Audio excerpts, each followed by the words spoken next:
Je suis Patricia Ricard et je suis la présidente de l'Institut océanographique Paul Ricard.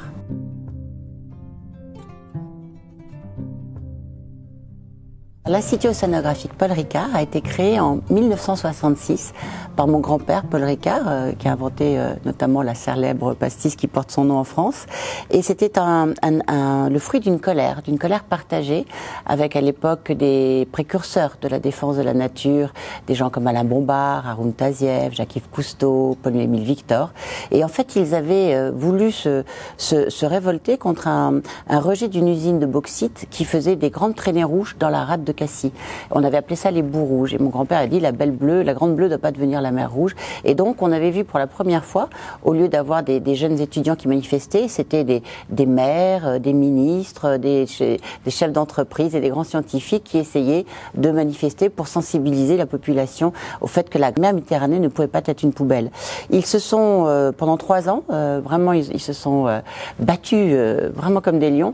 Malheureusement, ils n'ont pas eu gain de cause parce qu'un arrêté préfectoral a choisi de continuer le rejet pour des raisons économiques.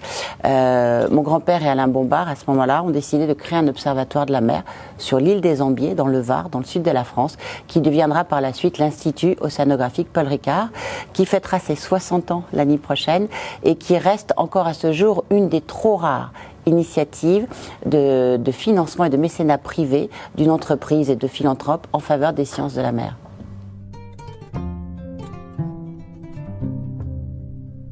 Alors, l'Institut a pour mission, enfin notre motto, c'est connaître, faire connaître et protéger la mer. Si je devais traduire ça aujourd'hui devant les enjeux planétaires qui sont les nôtres, qui sont l'effondrement de la biodiversité, l'accélération du changement climatique, les sécheresses et le risque alimentaire sur la planète, aujourd'hui nous pensons que notre rôle est de mettre la connaissance scientifique et technique au service des solutions durables, des solutions concrètes, locales, si possible low cost, high efficiency. On va rester dans le petit, dans le mesuré, mais dans le très précis et dans le fiable, le concret, le sécuritaire. Et aujourd'hui, on se rend compte que les solutions fondées sur la nature, les solutions inspirées par la nature, sont probablement le plus sûr chemin pour à faire nos actions de transition et d'adaptation au changement climatique.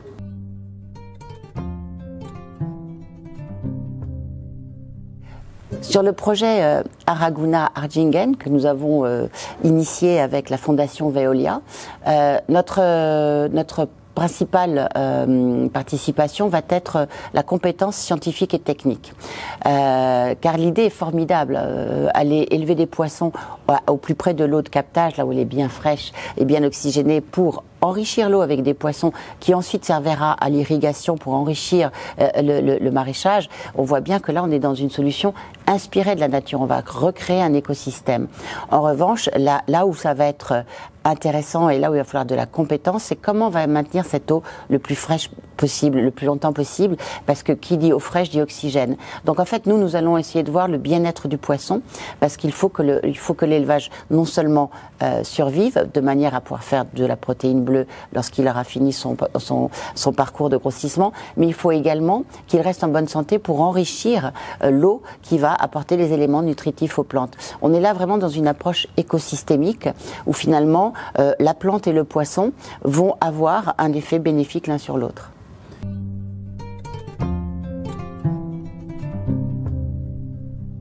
Alors nous allons plus particulièrement accompagner les jeunes sur tout ce qui va concerner l'élevage, soit les closeries, soit le grossissement.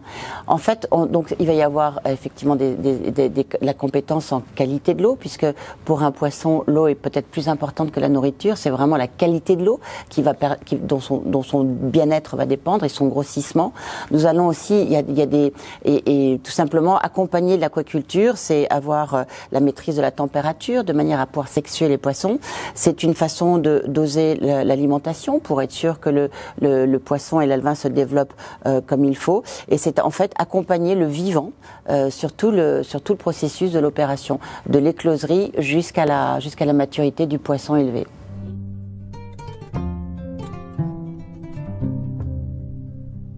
En fait, nous sommes dans un partenariat que nous aimons beaucoup à l'Institut, parce qu'en fait, nous avons remarqué que les partenariats pluriacteurs, multisectoriels, sont très efficaces.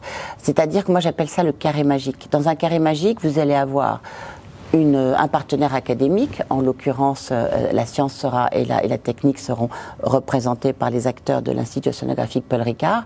Vous allez avoir un acteur économique qui vont être la Fondation Veolia, bien qu'elle nous rejoigne également sur l'aspect technique. Ce sont des grands spécialistes de la qualité de l'eau, mais qui vont montrer l'engagement des entreprises. D'ailleurs, l'Institut océanographique Paul Ricard lui-même est une action de RSE du groupe Pernod Ricard. Et nous allons avoir également l'Agence nationale d'aquaculture et nous allons avoir justement le comité interministériel contre la migration irrégulière, parce qu'il faut être totalement lucide. Si nous voulons préserver un avenir serein et un avenir heureux économiquement, avec un développement économique durable, il faut accompagner les jeunes générations et les jeunes étudiants sur ces savoir-faire de l'utilisation du vivant pour apporter ce qu'on va appeler des services écosystémiques, pour avoir une approche en économie circulaire, de recréer des chaînes alimentaires au plus près des bassins de consommation pour éviter les longs trajets en camion frigorifique et pour également limiter les coûts. C'est-à-dire qu'on se rend compte que la durabilité et la rentabilité vont souvent de pair aujourd'hui sur ces approches écosystémiques.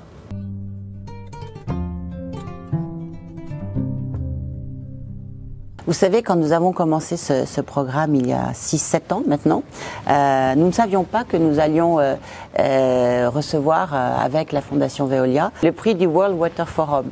Nous vous imaginions déjà qu'un jour nous aurions une écloserie. En fait, notre volonté, c'est vraiment d'avoir un démonstrateur, mais qui est une réalité économique, avec tous ces éléments qui sont servent à la fois de démonstrateurs, à la fois qui ont une activité économique de production, mais qui vont surtout avoir une extraordinaire action de formation. Moi, ma vision et mon souhait, c'est que Arduna Ardjingen puisse former le plus de jeunes possible, que eux-mêmes, plus loin, aillent ouvrir de nouveaux centres pour former d'autres jeunes. Et c'est un petit peu aussi le principe de ce qui était initialement que le programme Ardjingen, où c'était des groupes d'intérêt économique de femmes qui, en fait, après la mise initiale, l'aide initiale de la Fondation Veolia, au lieu de rembourser, allaient tout simplement investir dans un projet lointain.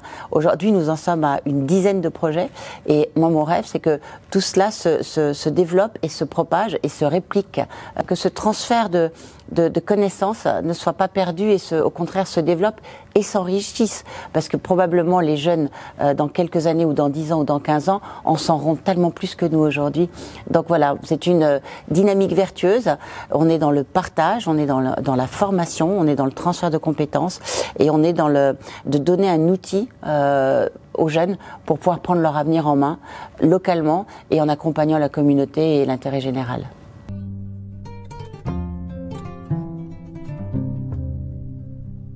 Le projet Arduna Ardjingen s'inscrit dans ce qu'on appelle aujourd'hui les sciences de la durabilité. Et ce projet n'aurait jamais vu le jour sans un ensemble d'acteurs. Et je souhaiterais remercier tout particulièrement Thierry Van Velde et David Poinard de la Fondation Veolia qui ont été à l'origine de ce merveilleux projet. Et également le docteur Sambaka de l'Agence nationale d'aquaculture du Sénégal qui nous a extraordinairement aidés également.